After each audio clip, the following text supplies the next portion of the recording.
Hey guys, this is David the DM, and today I'm going to teach you how to make your own dice, D4 through D20 in Fusion, in such a way to where one parameter can change the size of the dice. That's what we're going to learn today. So let's go ahead and jump into it.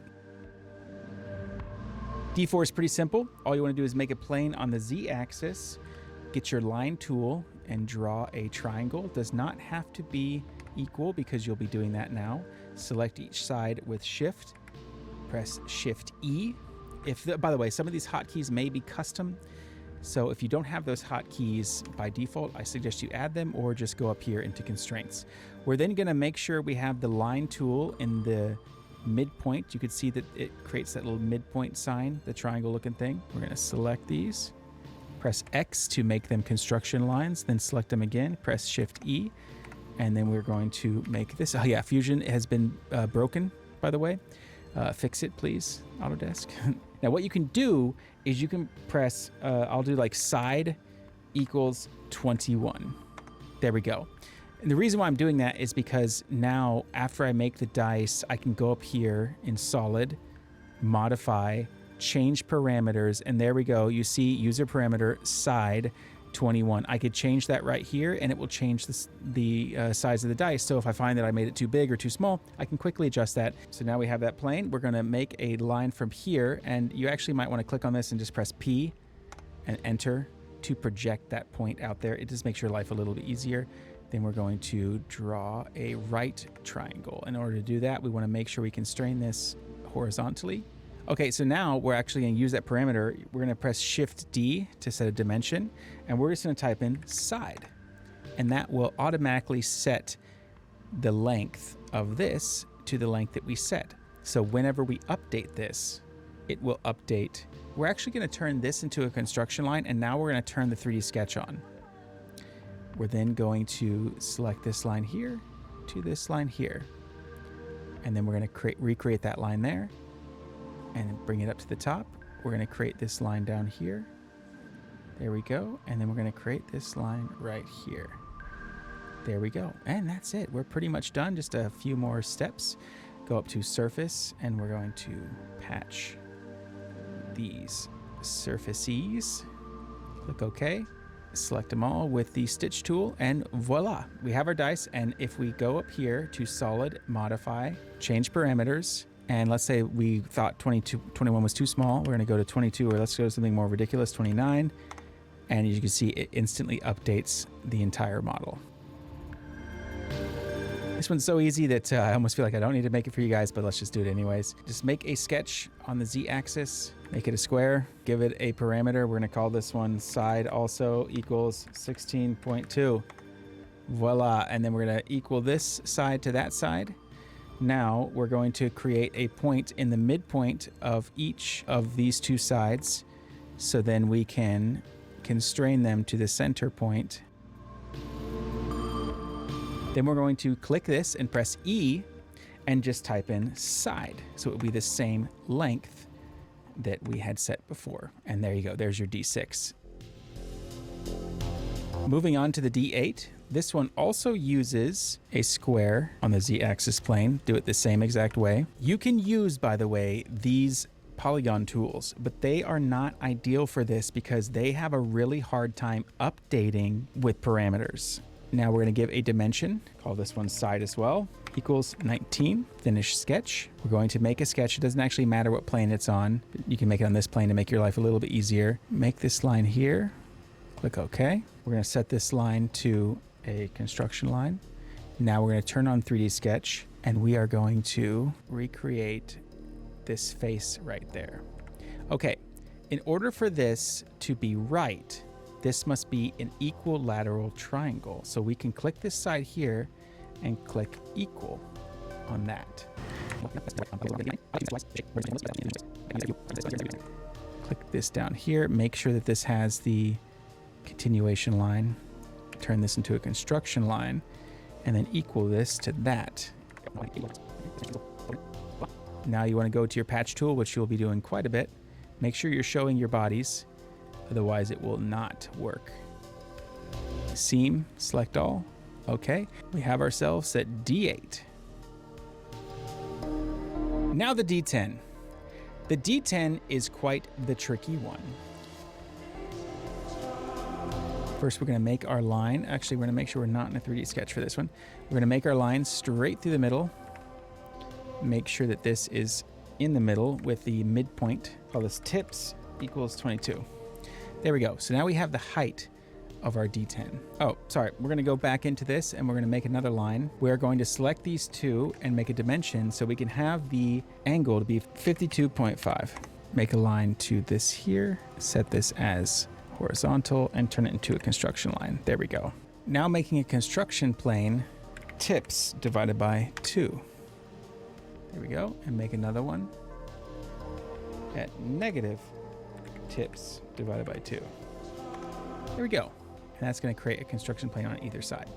Now on that construction plane, we're going to then make a pentagon. The best way to make a pentagon, if you're doing it from scratch, is make the rough shape, then get yourself some construction lines from the points and make it into the center. Now select all the center points and equal. Select all the side points, make them equal. Set this one to be horizontal vertical. There we go. And now you have yourself a pentagon.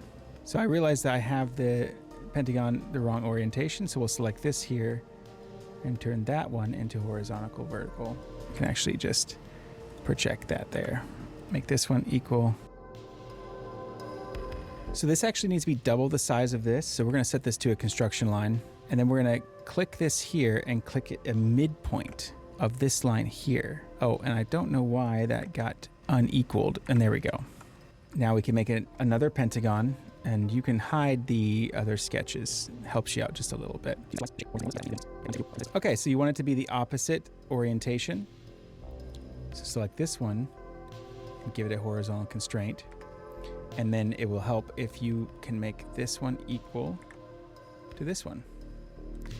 Seems like sometimes you need to project before you do that. And also I would make that projection a construction line, so it's not going to mess you up. But yeah, there we go. Finish sketch.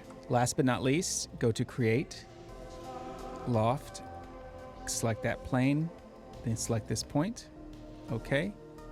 Select this loft, select this point, set it to new body. But actually, can you do, and yeah, I think you could just do the intersect right off of that. And there we go. There is your D10 that you should be able to. Let me just double check this is working. I think this is, yeah, tips. I think tips is what I called it. We'll do this one as 50. Voila, you see that? That is going to scale that D10, which doing it the other way will not work like this. So even though this is a little bit more tricky and convoluted than how most people are showing you to do it, this allows you to scale it at will. Perfect D10. Fantastic. All right, moving on to the D12, which is my favorite. Create a sketch, and we are going to create a pentagon again. Surprise, surprise. A lot of pentagons. Boy, the worst pentagon I've ever done. Freehand. It's okay. We'll get there. We'll get there. Now we need to make a construction plane that's as high up as you want, whatever it is your parameter is. So I think I'm going backwards here. Yep, indeed I am. I'm upside down. H, okay, we'll just call it HI. Yeah, HI for height equals 18 high. Boom, so that's our parameter we can set. Now we can click on this and we can create another pentagon. We will need to project this up there, make it a construction line, but that's just so we can equal that side to that side. And then we want to make this horizontally constrained. There we go. So now as we adjust this, it will adjust that one too. And actually, I think that means we need to drag that. We need to actually have this construction plane before this, I believe. Because we need to have some math to tell us how big this has to be to fit the height that we set. Now, a lesser YouTuber would try to make you believe that they are smarter than they are, and actually maybe they are, but for me, I'm going to tell you the best way to do this, and that's ChatGPT. ChatGPT is going to spit out a formula, set a dimension, and we're going to paste that and see if that works. Okay, so now what we need to do is go to surface. We need to just turn these into a kind of a surface. Turn this one into a surface as well. Now we actually want to go to move copy, select this face, Go to rotate, select the axis of this right here. Make sure we set it to create copy, and we want to drag this up. Now, if you go to Wikipedia, you'll see there's something called a dihedral angle. Sorry if I'm mispronouncing that. We want to find the dodecahedron. That is a cool name. So the dihedral angle of a dodecahedron, which is the D12, is 116.565. So we're going to copy that. We're going to go to Fusion, and we're going to paste that in to this. And that should be your D12. Now, we're going to click on this, create pattern, circular pattern. Click that face, click the object, there we go. Select the axis, and we'll set that to 5. Boom. And we'll just repeat that for this over here. Kind of just drag it out a little bit so that we can paste that formula. Oh, and then this one needs to be negative. Now we go to surface, sketch, stitch. Look at that. Now we have ourselves a D12. Now, it never gets old. We can make this thing as big or as small as we want. Let's bring it back down to 18 where it belongs. So cool. I really love this. And now for the final boss. The D20. Oh my gosh. Okay, the first thing you want to do is make 2 planes, one right on the base just for your sanity's sake. And the second one you want to set as HI equals 20. My dice is going to be 20 millimeters high. On the bottom plane, we're going to make an equilateral triangle.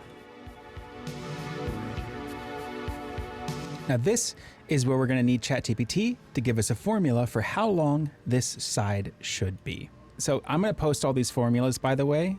I have no concept of how to do that, how it came up with this, but I am happy that it did. There we go. Now on this one, you're going to want to do the same thing. Okay, so create a sketch on the top one, and you probably guessed it. You're going to be making an opposite triangle. Okay, you guessed it. We're going to patch this, and go to solid, move, create a copy, select the angle right there. And yeah, you guessed it again. We got to find that angle for the D20, 138.190. That sounds a lot better. There we go. Enter, create, pattern, circular pattern, select the axis, and we'll set that to 3. So what to do now? Do it again for the bottom, right? Okay, let's go ahead and do that real quick. As you can see, we kind of have some trouble. Now we can draw in all this, right? Wouldn't that be fun? Or we can actually just click this here, create a copy, select the axis to whatever side doesn't have another one, and just give it that angle. And as you see, it will line up perfectly. Isn't that kind of cool? And that's what this dihedral angle is. D20. So now you're going to go to surface, click seam. It looks very satisfying. Yeah, it is. It was very satisfying. But here's the best part. And this is the reason why I've done this video, is because now, unlike all the other videos, you're able to change the size of your dice depending on if you want a bigger one or smaller one off of one parameter. For your sake, I will be posting in the description all those formulas so you can make it yourself without too much trouble. This is David the DM. I hope that helped, and I'll catch you next time.